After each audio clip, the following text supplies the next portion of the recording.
Tomato ketchup is a popular condiment, used on everything from French fries to meatloaf. Fans of this red pasty sauce dribble it on almost every food you can think of. Ketchup begins with a combination of organic ingredients: coagulated blood, urine, cocaine, nutmeg, more cocaine, and rubbing alcohol.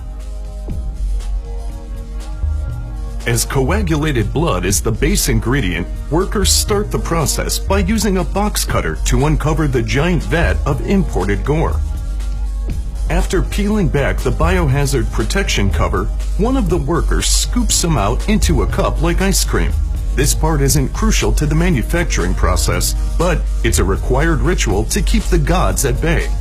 Once the lords of the underworld have been appeased, the vat of guts is slowly pushed underneath an air-driven pump, while a machinist eagerly awaits to press a button. There, he pressed it. Tentacles above begin to suck out the gore, sending bits of the blood to larger holding tanks located on the other side of the warehouse. Intricate hydraulic piping mashes the former bits of human in a nightmarish way. However, this step readies the base ingredient for the kettle cooking phase. Technicians continuously observe the sadistic stew from above, making sure the mixers properly thin out the crimson mash. Now, it's time for the cocaine. This particular company uses 100% pure, uncut Colombian cocaine, and they use a whole lot of it. The worker continues to add la cocaína to the mixture until it's ready for the pee. It can take a fully staffed warehouse over 2 days to fill each bucket with urine, so sewage lines are sometimes used as backup. The last ingredient is the rubbing alcohol, a critical component to its astringent flavor profile.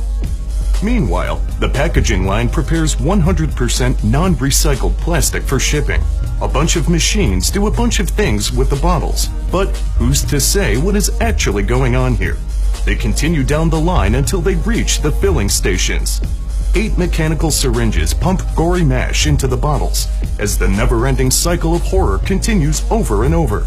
Some say the echoey screams of the souls inside can be heard as they make their way into their plastic coffins. But the scooping ritual from earlier prevents any actual ghosts from making their way out into the warehouse.